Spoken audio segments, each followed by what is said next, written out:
Buenas tardes de nuevo, amigos televidentes. En este es su programa Visión Económica a las 18 horas.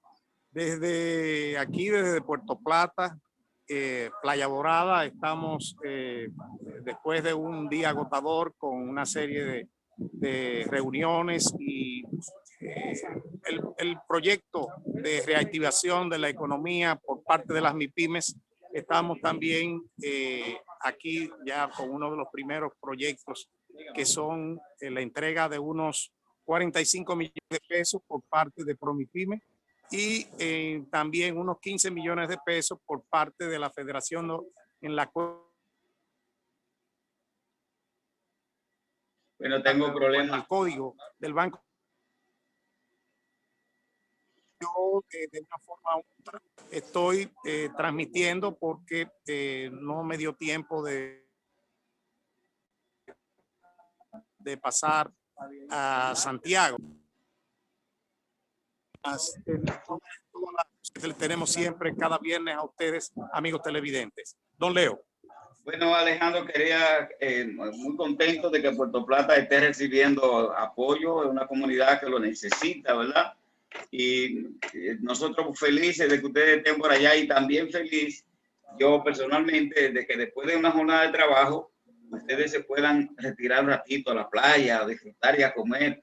No, no estamos en la playa, estamos en reunión. En la proximidad, y que esas reuniones con la brisa del mar y las olas que están bien calientes en Puerto Plata, porque estuve allá el fin de semana pasado, bueno, que les renove las ideas, que se las remoce las ideas para que ustedes puedan elaborar buenas propuestas. Alejandro, comentaba yo al principio de los ganadores y los perdedores. Yo soy un hombre optimista. Yo tenía una madre, en particular, mis padres eran muy optimistas, pero mi mamá era una optimista por naturaleza.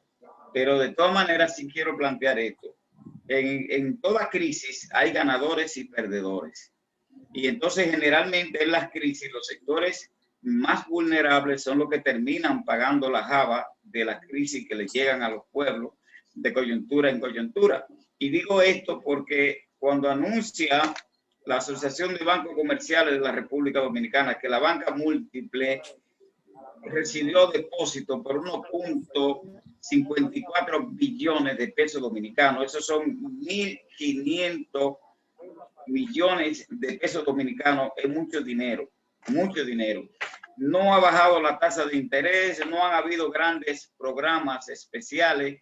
La AFP, por ejemplo, que los bancos son los dueños de la AFP en lo fundamental, no ha habido en ese caso de la AFP gana el 537% del dinero que tienen invertido. Bueno, pero ese dinero de la AFP, ese dinero de la AFP, aunque no aparece en el informe resumido que se hace de la Asociación de Bancos, sí, por ejemplo, se le adiciona, esos son los depósitos que ha recibido la banca.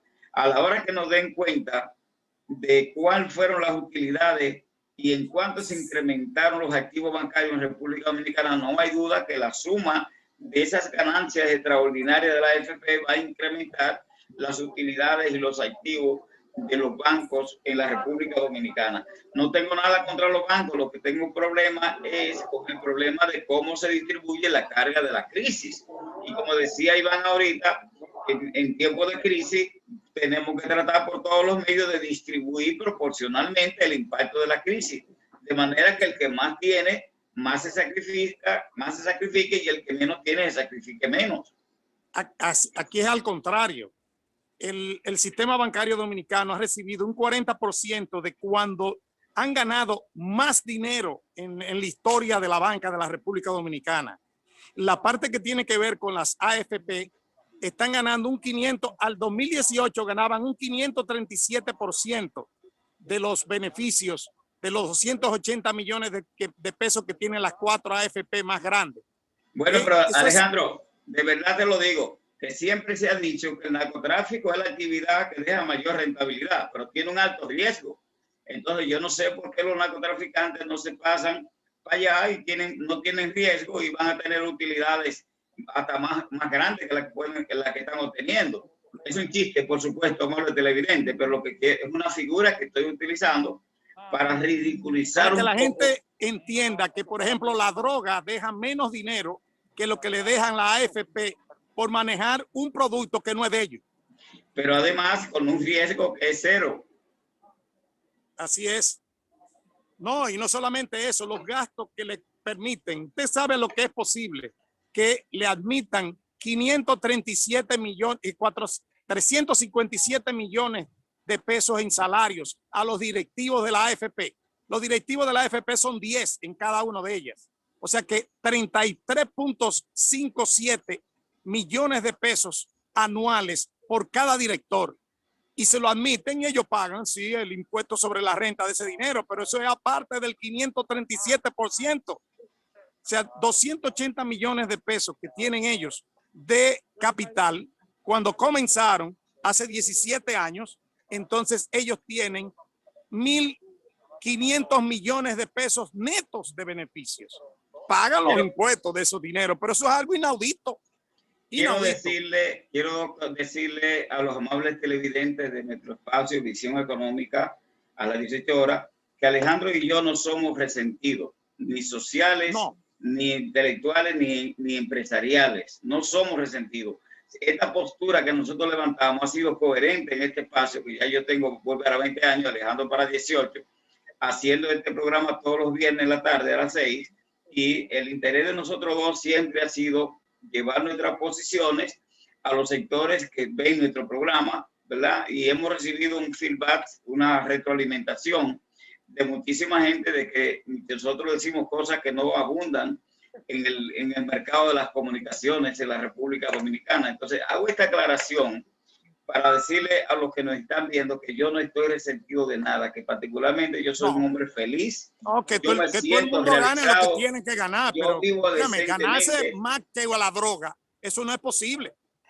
¿Me entiende? Pero que sí nosotros hemos asumido responsabilidad con decir cosas que otros no se atreven a decir. Y yo cuando oí al senador Tavera, Dorio Tavera, hablar de esa manera, yo pensé que era un joven de 27 años que estaba hablando así. Porque cuando yo tenía entre 27 y 35 años, mi postura era así mismo cuando me paraba a hablar, de decir las cosas como son, y la he mantenido a esta edad que yo tengo acumulada en estos momentos. Pero quiero aclarar que no es por resentimiento. No tengo envidia con nadie. Yo quiero que todo el mundo sea feliz, que todo el mundo prospere, ¿verdad? Que todo el mundo esté bien. Pero cada vez que yo veo que alguien está bien, a copia de los demás, automáticamente me sale de adentro y tengo yo que enviar postura sobre esos acontecimientos, sobre esas acciones y sobre esos resultados. Y hablando de eso, Alejandro, tú que tienes que pagar impuestos y yo también que tengo que pagar impuestos, otro ganador son las recaudaciones. Y yo pienso que ahora que estamos hablando de un pacto fiscal y de una reforma fiscal, yo pienso que muchas cosas tienen que aclararse a la hora de abordar en consenso el pacto fiscal para la reforma fiscal en la República Dominicana. ¿Por qué digo esto? Por lo que decía Iván ahorita, de que hablar de 269 mil millones de pesos de exenciones a grupos que viven bien, es verdad, generan empleo, generan riqueza y eso hay que apoyarlo, pero que se dedique una cantidad de esa naturaleza, eso ahora mismo viene siendo el 25% del presupuesto general de la nación para el año 2021, que es el más grande de la historia. Entonces tenemos que discutir, Alejandro, cómo vamos a eliminar esas exenciones. Pero por otro lado, Impuestos Internos ha dicho que en el mes de enero, un mes de pandemia, ¿verdad? Y saliendo de una situación de alto consumo como fue diciembre, ha incrementado las recaudaciones en 6.000 millones de pesos dominicanos para incrementarlo a 48.000 millones de recaudaciones de enero, que lo que estaba estimado eran 42.000 millones para el mes de enero y se recaudaron 48.000 millones. Dice Impuestos Internos que una de las variables que tuvieron incidencia en esto fue que la ley, específicamente la ley 4620, que tiene que ver con la transparencia de los patrimonios, ¿verdad? Que generó 6.900 millones de pesos y que eso se le adicionó Entonces eso produjo ese incremento en las recaudaciones que superaron las estimaciones que se tenía para el mes de enero con respecto al mes de enero del año 2020, cuando todavía no teníamos pandemia. Es decir, que recaudamos más en el mes de enero con pandemia, Alejandro, que lo que se recaudó en el enero del 2020, donde todavía no había pandemia. ¿Algún comentario? Bueno, eso se veía venir, porque recuerden, amigos televidentes, que cuando iba a vencer la ley 4620, nosotros hablamos de la importancia de aumentar el tiempo para que la gente terminara de sincerizarse. Pero al mismo tiempo estamos reclamando de que el IPI, que es el impuesto sobre la propiedad inmobiliaria, sea bajado del 1% al 0.25%. Y nosotros con esa medida estimamos que el ingreso del gobierno inmediatamente, que sería el 2% sobre los activos que se podrían sincerizar, podría llegar a más de 25.000 millones de pesos en las propiedades que pagarían ese 2%. Si Por bajamos supuesto, Alejandro, sin dejar de señalar que al bajarlo de 1 a 0.25 estamos hablando de todas maneras de dejar de recoger 75.000 millones de pesos. Es decir, si tú recoges 25.000 millones con el 0.25 y los recogiera con el 1%, estaríamos hablando de 100.000 millones de pesos, ¿verdad? Es decir, que es otro sacrificio que se está haciendo, y lo que esperamos en Visión Económica es de que ciertamente todo estos patrimonios que se han regularizado, ¿verdad? Y que se han declarado sean patrimonio bien habido, y que no le estemos dando exenciones a patrimonios que fueron adquiridos sobre la base del dolo o sobre la base de otros menesteres ilegales que tú conoces igual que yo. Sí, lo que podemos estar todo el tiempo de acuerdo es lo siguiente. El reglamento para la aplicación de la ley 4620, amigos televidentes, no hay forma de que usted pueda enrostrar dinero mal habido, porque está la ley también de, ¿cómo se llama?, de financiamiento del terrorismo y la ley de lavado. La ley de lavado de activos, sí. Exactamente. Eso no van a tener que hilar muy fino para poder sacar, sincerizar con la ley 4620. Porque si usted fue un funcionario público y usted ganaba 200.000 pesos al mes, usted no puede ahora decir que tiene un activo de 500 millones de pesos, porque eso no es posible. Porque le suman durante todos los años que usted tuvo el salario, y lo multiplican por 12, el salario mensual por 12, y lo multiplican por 20 años, no le dan nada más que 40 millones de pesos de ingresos. ¿Usted me entiende? O sea que no hay forma de cómo usted evadir una pregunta directa con respecto a la ley de lavado y de financiamiento del terrorismo. O sea que yo no creo que haya problema con eso. Lo que pasa es que yo estoy con la gente que tiene propiedades de 20, 30, 40 años, o que le pasó, por ejemplo, la avenida Circunvalación de aquí de Santiago, y que en una finca que le pagó 100.000 pesos, ahora esa finca cuesta 100 millones de pesos. De esa gente que yo estoy hablando, y que en vez de ser terrenos rurales, son terrenos urbanos. Entonces, esos son de la gente que nosotros estamos diciendo que debe aprovechar. Nunca han pagado un centavo de IPI, y usted pagar un 1% de 100 millones es 1 millón de pesos que tiene que pagar de impuestos. O sea, cuando la finca le costó 100.000 pesos hace 30 años.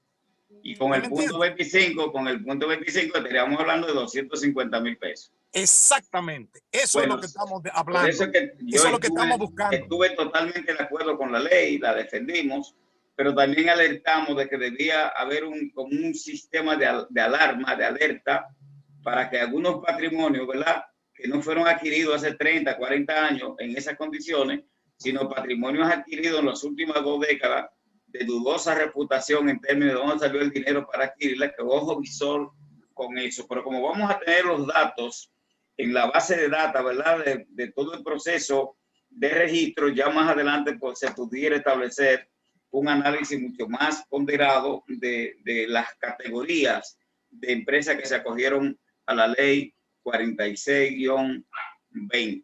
De todas maneras, 48.000 millones de pesos recaudó impuestos internos. Si esa tendencia sigue, entonces el gobierno va a tener la posibilidad, ciertamente, en el criterio de la prioridad que ha planteado el presidente de la República, de ir recuperando paulatinamente sectores específicos de la economía y la sociedad dominicana. Y a propósito de eso, don Alejandro, el presidente Luis Abinader ha planteado que están elaborando un plan de recuperación económica en la República Dominicana.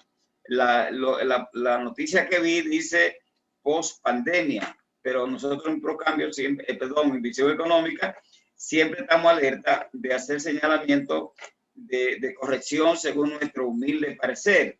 Y decimos nosotros, no se puede hacer un plan de recuperación económica post pandemia, porque no se sabe cuándo esta pandemia va a pasar, sino que hay que diseñar un plan de recuperación desde ahora, es decir, en la situación que estamos actualmente, qué es lo que es posible recuperar, Alejandro, ¿verdad? Y eso, dialécticamente, es entonces irlo escalando hasta que la pandemia ceda, porque estemos todos vacunados o una gran parte vacunados, el nivel de contagio sea muy menor y, por tanto, la afección que pueda tener al pueblo dominicano la pandemia sea menor. Es decir, que tenemos que empezar ahora con ese plan e ir estableciéndolo por etapas, porque, por ejemplo, la respuesta que ha habido en las recaudaciones de impuestos internos está conectado directamente con el plan de lanzamiento, ¿verdad? Y la apertura que han habido con sectores económicos específicos. Yo, como economista, siempre he dicho, lo más importante en una pandemia es la salud. Pero la salud y la economía van de la mano. Es decir, tú no puedes decir cierro todo porque eso te va a generar un déficit importante, difícil de recuperar. Entonces hay que tener la cautela de decir cuáles son los sectores que se pueden ir recuperando, que se pueden ir abriendo totalmente y cuáles son aquellos que afectan más la situación de salud de la población en función de la apertura o no. En gran medida eso se está haciendo en estos momentos, para ser justo, ¿verdad? Pero yo lo que establezco y quiero señalar es que el gobierno, el Estado Dominicano, aporta un 14% del Producto Interno Bruto y los sectores privados 86%. Entonces tiene que haber un plan donde el gobierno siga siendo el gran regulador de la actividad económica y entonces el sector privado, con las medidas de protección, con los protocolos establecidos por las autoridades, ir recuperando la economía paulatinamente, y de esa manera enfrentamos la pandemia y vamos incrementando la actividad económica, que definitivamente es la que nos va a ayudar a ir elevando la calidad de vida de la gente en medio de la pandemia.